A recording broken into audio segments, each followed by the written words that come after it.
Hi, we're back. Still reading aloud. I am now on page 173 of the Chamber of Secrets, and Lockhart has just done a spell on Harry and made all of the bones in his arm disappear. Madame Pomfrey wasn't at all pleased. "You should have come straight to me," she raged, holding up the sad, limp remains of what had half an hour ago before been a working arm. "I can mend bones in a second, but growing them back—" "You will be able to, won't you?" said Harry desperately.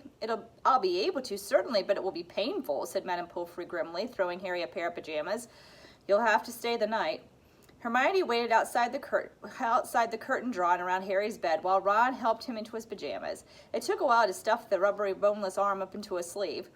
"How can you stick up for that Lockhart now, Hermione?" Ron called through the curtain as he pulled Harry's limp fingers through the cuff. "If Harry had wanted deboning, he would have asked." "Anyone can make a mistake," said Hermione, "and it doesn't hurt anymore, does it, Harry?" "No," said Harry, getting into bed, "but it doesn't do anything else either." As he swung himself onto the bed, his arm flapped pointlessly. Hermione and Madame Pomfrey came around the curtain. Madame Pomfrey was holding a large bottle of something labeled Skelgro. "You're in for a rough night," she said, pouring out a steaming beaker and handing it to him. "Regrowing bones is nasty business." So was taking the Skelgro. It burned Harry's mouth and throat as it went down, making him cough and sputter. Still tuttering about dangerous sports and inept teachers, Madame Pomfrey retreated, leaving Ron and Hermione to help Harry gulp down some water. "We won, though," said Ron, a grin breaking across his face. "That was some catch you made. Malfoy's face. He looked ready to kill." "I want to know how he fixed that bludger," said Hermione darkly. "We can add that to the list of questions we'll ask him when we've taken the Polyjuice potion," said Harry, sinking back onto his pillow. "I hope it tastes better than this stuff. If it's got bits of Slytherin in it." "You've got to be joking," said Ron. The door of the hospital wing burst open, and at that moment, filthy and soaking wet, the rest of the Gryffindor team had arrived to see Harry. "Unbelievable flying, Harry," said George. "I've just seen Marcus Flint yelling at Malfoy. Something about having the snitch on top of his head and not noticing." Malfoy didn't seem too happy. They had brought cake, sweets, and a bottle of pumpkin juice. They gathered around Harry's bed and were just getting started on what promised to be a good party when Madame Pomfrey came storming over, shouting, "This boy needs rest. He's got 33 bones to regrow. Out! Out!" And Harry was left alone, with nothing to distract him from the stabbing pains in his limp arm. Hours and hours later, Harry woke quite suddenly in the pitch blackness and gave a small yelp of pain. His arm now felt full of large splinters.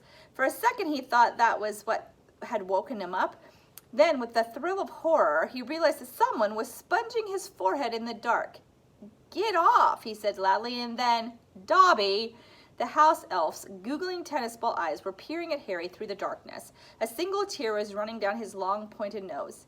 "Harry Potter came back to school," he whispered miserably.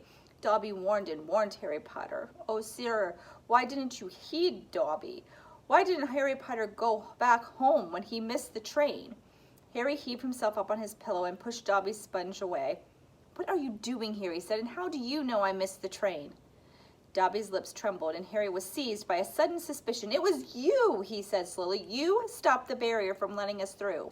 "Indeed, yes, sir," said Dobby, nodding his head vigorously, ears flapping. Dobby hid and watched for Harry Potter and sealed the great gateway. Dobby hid and watched for Harry Potter and sealed the gateway, and Dobby had to iron his hands afterwards. He showed Harry 10 long bandaged fingers. But Dobby didn't care, sir, for he thought Harry Potter was safe, and never did Dobby dream that Harry Potter would get to school another way. He was rocking back and forth, backward and forward, shaking his ugly head. Dobby was so shocked when he heard Harry Potter was back at Hogwarts. He let his master's dinner burn. Such a flogging Dobby had never had, sir. Harry slumped back onto his pillows. "You nearly got Ron and me expelled," he said fiercely. "You'd better get lost before my bones come back, Dobby, or I might strangle you." Dobby said weakly, "Dobby is used to death threats, sir. Dobby gets them 5 times a day at home." He blew his nose on a corner of a filthy pillowcase he wore, looking so pathetic that Harry felt his anger ebb away in spite of himself. "Why do you wear that thing, Dobby?" he asked curiously. "This, sir?" said Dobby, plucking at the pillowcase. "'Tis the mark of a house elf's enslavement, sir. Dobby can only be free if his master presents him with clothes, sir. The family is careful not to pass Dobby even a sock, sir, for then he would be free to leave their house forever.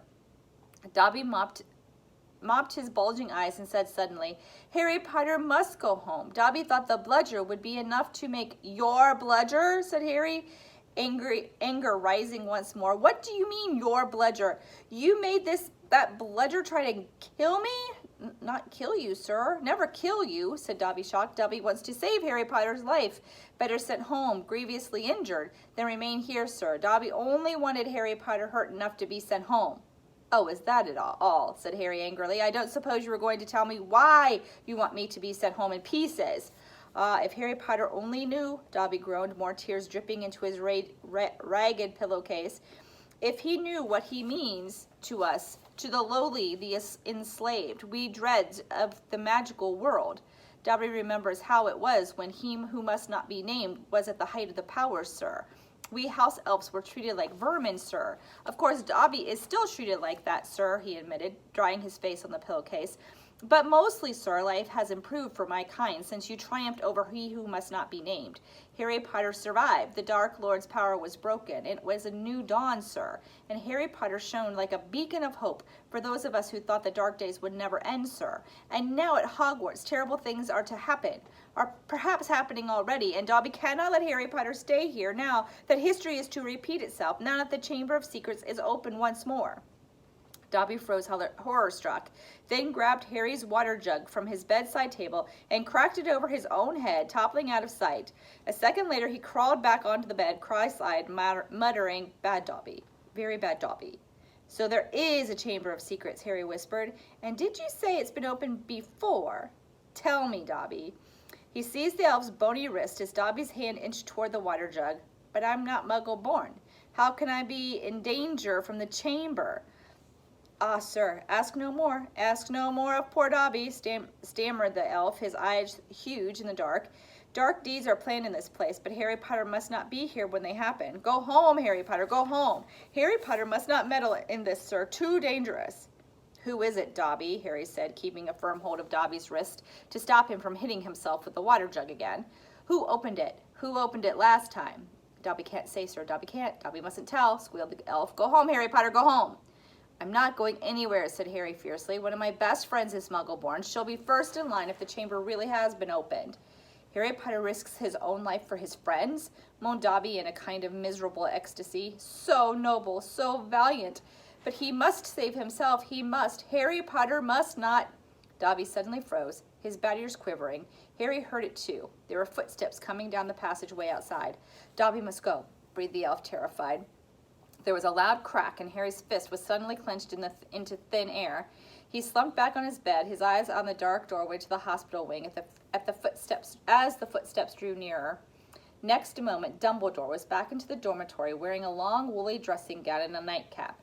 He was carrying one end of what looked like a statue. Professor McGonagall appeared a second later, carrying its feet. Together, they heaved it onto the bed. "Get Madame Pomfrey," whispered Dumbledore, and Professor McGonagall hurried past the end of Harry's bed out of sight. Harry laid quite still, pretending to be asleep. He heard urgent voices, and then Professor McGonagall swept back into the view, closely followed by Madame Pomfrey, who was pulling a cardigan over her nightdress. He heard a sharp intake of breath. "What happened?" Madame Pomfrey whispered to Dumbledore, bending over the statue on the bed. "Another attack," said Dumbledore. "Minerva found him on the stairs." "There was a bunch of grapes next to him," said Professor McGonagall. "We think he was trying to sneak up here to visit Potter." Harry's stomach gave a horrible lurch. Slowly and carefully he raised himself a few inches so he could look at the statue on the bed. A ray of moonlight lay across its staring face. It was Colin Creevey. His eyes were wide, his hands were stuck up in front of him, holding his camera. "Petrified?" whispered Madame Pomfrey. "Yes," said Professor McGonagall, "but I shudder to think. If Albus hasn't been on the way downstairs for hot chocolate, who knows what might have—" The three of them stared down at Colin. Then Dumbledore leaned forward and wrenched the camera out of Colin's rigid grip. "You don't think he managed to get a picture of his attacker?" said Professor McGonagall eagerly. Dumbledore didn't answer. He opened the back of the camera. "Goodness gracious," said Madame Pomfrey. A jet of steam had hissed out of the camera. Harry, 3 beds away, caught the acid smell of burnt plastic. Melted, said Madame Pomfrey, wondering. All melted? What does this mean, Albus? Professor McGonagall asked urgently. It means, said Dumbledore, that the Chamber of Secrets is indeed open again. Madame Pomfrey clapped a hand to her mouth. Professor McGonagall stared at Dumbledore. But Albus, surely. Who? The question is not who, said Dumbledore, his eyes on Colin. The question is how. And from what Harry could see of Professor McGonagall's shadowy face, she didn't understand this any better than he did.